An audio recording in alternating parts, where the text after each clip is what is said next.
Hi, I'm Tony Van Veen, CEO of Discmakers. There's been so much NFT activity and hype about NFTs lately that I felt compelled to do a quick two-part video series about NFTs. Welcome. Okay, I'm gonna say it. NFTs are bullshit. All right, I feel better already. Now, let me explain why I feel that and what NFTs need to actually have value for independent artists like you. I want to start by saying that NFTs today are totally useless for emerging artists, which is why I call them bullshit. Here's 13 reasons why. For starters, you don't understand them. That's right. The artists whose content would be attached to the non-fungible token don't understand what NFTs are, or how it's done, or really why anyone would want them. Sure, artists are interested in selling NFTs, but they'd never buy one. Number two, your fans don't understand them. They don't know what an NFT is really, where the value is, or why they should own one. They don't know what to do with an NFT. In general, NFTs are viewed by the marketplace with huge skepticism. Number three, NFTs, they're confusing. Do you know how they actually work? How to create one? I'll admit, I don't really know still, and I've actually been trying to figure this out for a little while. Reason number four is NFTs are hard to buy. For starters, there are many marketplaces where you can buy NFTs. OpenSea, Binance, Nifty Gateway, Rarible, the list goes on and on. The marketplaces are all different and all have different content. For most, you need to buy the NFTs with crypto, which most of the world doesn't own and doesn't really know how to get. And different marketplaces accept different cryptocurrencies. And with which cryptocurrency you can buy the NFTs? Which do you need? Many marketplaces don't accept credit cards either. Reason number five, NFTs are just inconvenient to buy. Most NFTs are sold as timed drops.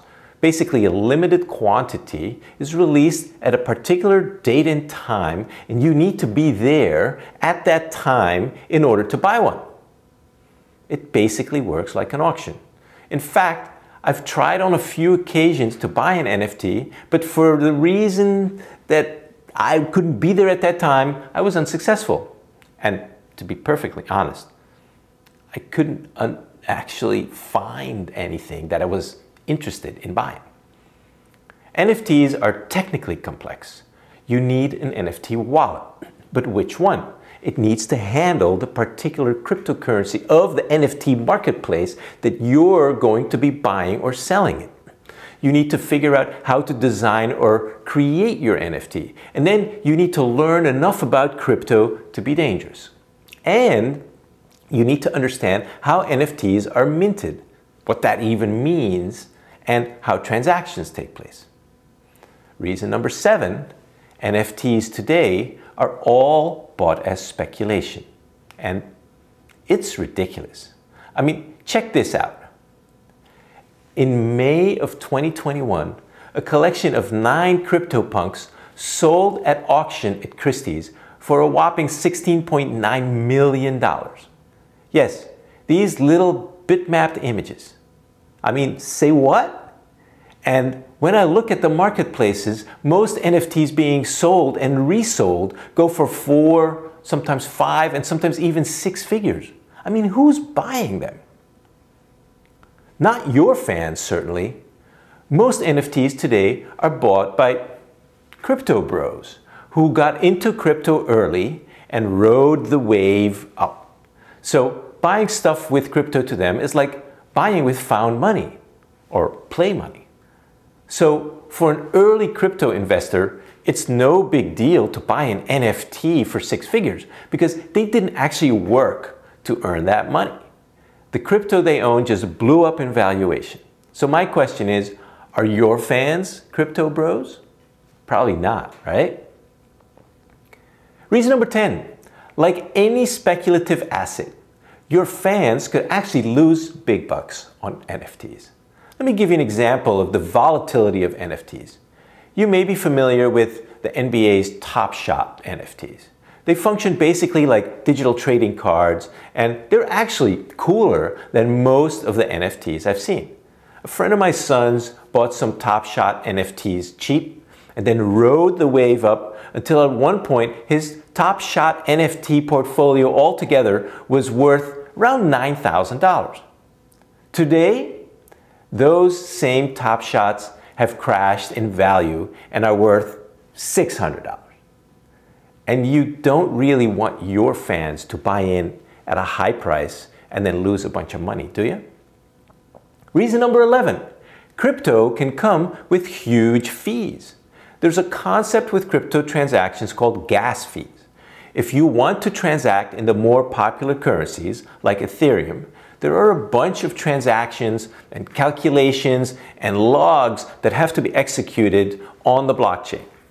Computers on the network have to do all that work, and they extract a toll for that work called the gas fee. Basically, you have to pay the owners of those computers a fee for them to do the work required to let you mint, sell, or buy an NFT.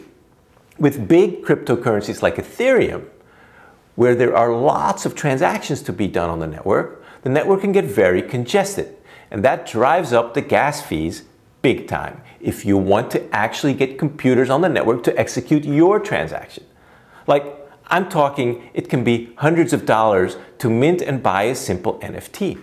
Yes, the gas fees alone can cost more than the NFT you just won at auction. Reason number 12, NFTs right now are like the wild, wild west. There are lots of scams out there, people selling NFTs to which they don't own the rights, and lots of scammers looking to take advantage of inexperienced crypto buyers. There's a good chance a buyer or a seller can get taken for a ride, which gets me to my last point. NFTs today are mostly an easy money grab by established names. If you're Steve Aoki or Snoop Dogg, both of whom have created NFTs, there will be plenty of folks lining up to buy them in the hopes that they'll be able to resell them for much more money in the future. Frankly, there's not much value to the content of those Aoki or Snoop NFTs. It's mostly a money grab by those guys during these Wild West times. So let's be honest here. For all the hype about NFTs, we are really in the infancy of the NFT era. There is lots of hype, but we don't even know where this is all gonna go. It reminds me of the early days of the internet. I mean, I'm so old that I was around for that. You know, when we used to use our dial-up modem to chat with each other via CompuServe or message via AOL. And eventually, viewing static web pages on a Netscape browser seemed like a huge revolution. And look at where we are now. I expect the same will happen with NFTs. Which is why I'm actually really excited about the potential of NFTs. They may be bullshit right now, but they will become a significant revenue driver for artists of all sizes in the future. So now you know why NFTs are pretty useless for artists today. In my next video, I'll discuss why I am genuinely excited about the potential that NFTs hold for independent artists. And I'll discuss what has to happen for NFTs to become a valuable tool for driving meaningful indie artist revenue. I hope you'll join me then and look forward to seeing you next time.